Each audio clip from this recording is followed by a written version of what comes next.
Yo! Hey, what's going on? Welcome back to Ski Patrol Productions. Today, Timothy M. Gadomski and my friend, Zach Fontanez. Hey. He's pretty great.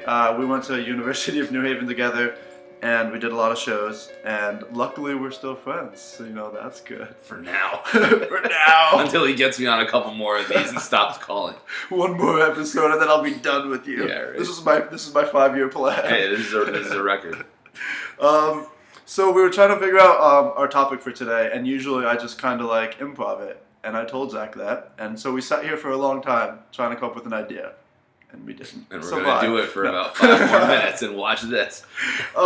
So we started thinking about KCAC, which is the Kennedy Center American College Theater Festival. It's a festival where, pretty self-explanatory, but I'm going to explain it.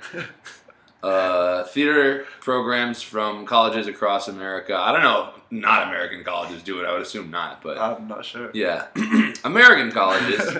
They all go and they have like competitions there's like the Irene Ryan acting competition, the Richard Maltby musical theater competition, and whoever has the biggest schween theater-wise is declared the winner.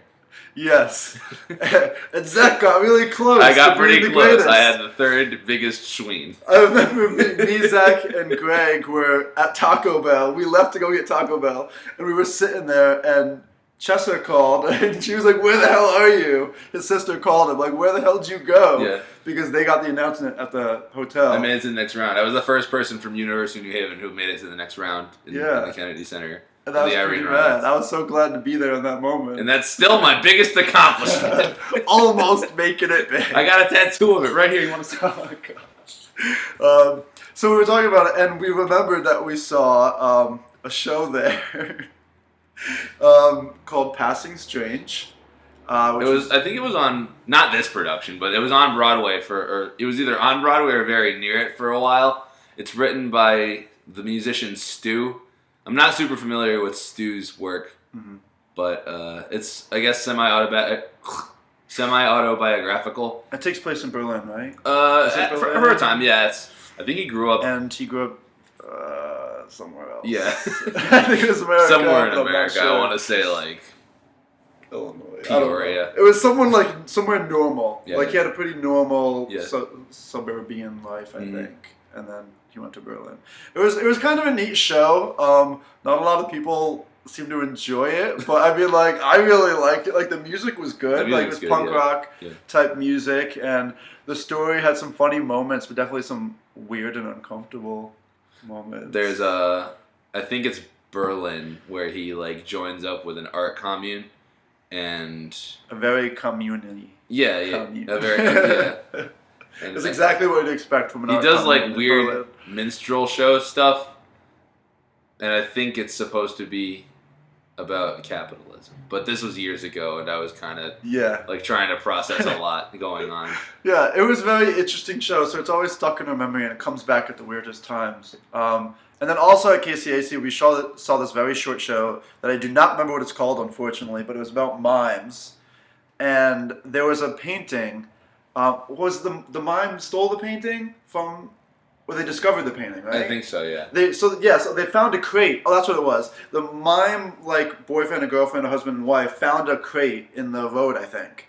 And they opened it, and then like, the Mona Lisa was inside, right? Was it the Mona Lisa? It was like either the Mona Lisa or something that was supposed to be. Yeah, it was something like some wealthy, famous, well-known painting, and they found it, and like it was like kind of dry at the beginning and kind of funny, and then I guess like the Nazis came. The Nazis showed up. Like in any great mime comedy, the Nazis showed up and tried to get the painting back, which I guess is like when Hitler was stealing all the art during World War II, which I didn't catch on until someone told me that, because like I knew that historically, but I never put it into context of mimes.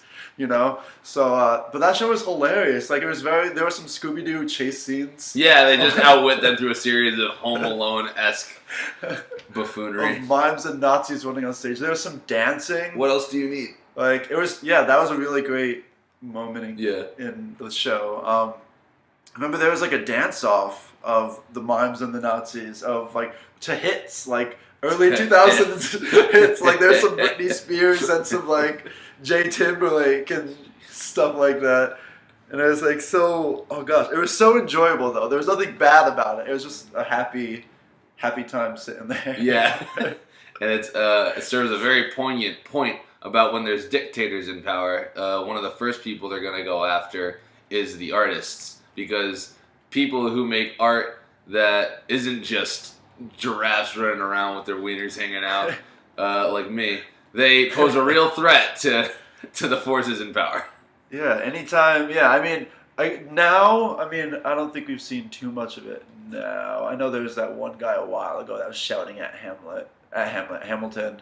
Oh yeah. I don't remember what exactly happened, but that was something that happened. And then I know like there's some comedians that have been getting like the bad rap for jokes that they're making, and people are like certain comedians they're not bringing in because of like jokes and certain things that they say. And I know comedians usually get hit harder and first just because they're usually louder than everybody else.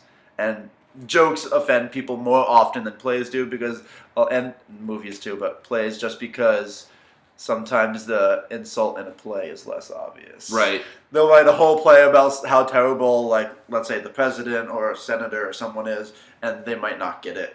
But if they hear a joke, it's like pretty obvious who the joke's about. Yeah. So I feel like that comedians get shut down first, and then after that, the songwriters. I got an offshoot.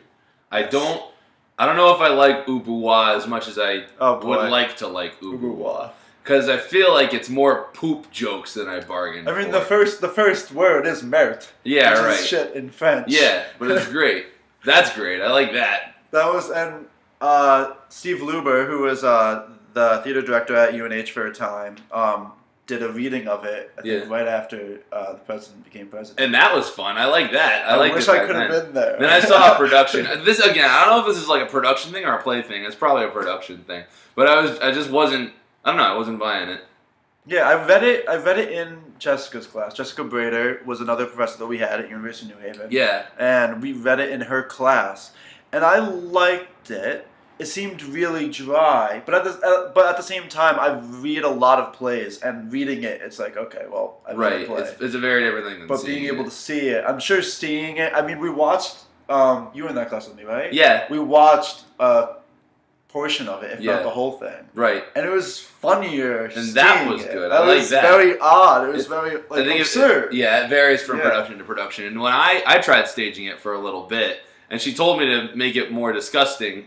And I had a hard time doing that because I thought it just meant poop jokes. But she's like, there's a difference between being disgusting and being scatological, because it's not all. You can be disgusting without invoking like scatology. And in that show, the whole point, or what I felt was the theme of it was of his need, his greed, and his excess. Yeah. His wanting more and more and more. Yeah. And his. Like, it was basically, it was food, but then that was just, like, the show of, like, someone who's, like, the mayor and then becomes the senator, then becomes the president, then becomes, like, the emperor kind of situation. And it consumed you. Yeah. So that was, I liked the ideas, but reading it, it was not that fun, but seeing it was like, wow, that's, like, pretty funny. And, like, you get it, you know? In production, it has, like, a chance to really come alive. Yeah.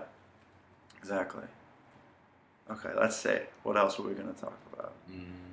Yes. So a while ago, I talked to you guys about this a little bit. I think it was like 4 episodes ago. I've never called it episodes. But yes, 4 episodes ago in this wonderful cable television show. I talked about Harsh Realities of Dating a Poet, which is a very short play, but I think it might actually take 15 minutes, even though it's like 3 scenes, because it has 3 songs in it. And I had the lyrics and everything. And Zach is the first person I went to for it because I know he's good with music and I love his music. So Thanks. I went to him and I was like, I sent him the script and I sent him the lyrics and I was like, here's what I'm thinking. And like, I kind of sang it for him even though I can't sing. I was like, here's the beat just so you know what's going on. And I sent it to him and then he just pulled out the guitar, which I wasn't ready for because I was like still reading it. I was like looking at my paper and Zach was just like out of nowhere, just like, yep, like, here's the guitar. And he just started playing it, and I was like, okay. And it worked out perfectly. I recorded it. He recorded it later that day, I think, and sent it to me.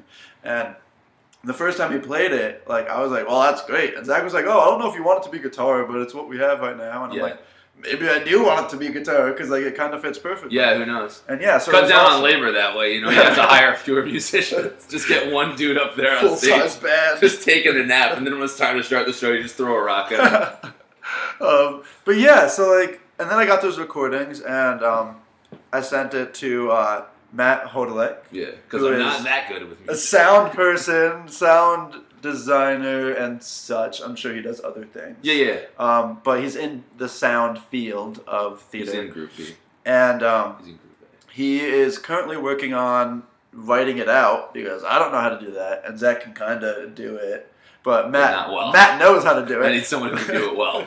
So he's working on it right now, and then I'm gonna have a full script with like, and it's like, I don't know if it is. I might be exaggerating, but I feel like it's gonna be the shortest musical ever. Yeah, it's gonna be a quick one. Because like, if you just read it, it's like 5 minutes. Yeah. But like, if you sing the songs and stuff, it's like a couple minutes for each of them. It might be the shortest musical ever.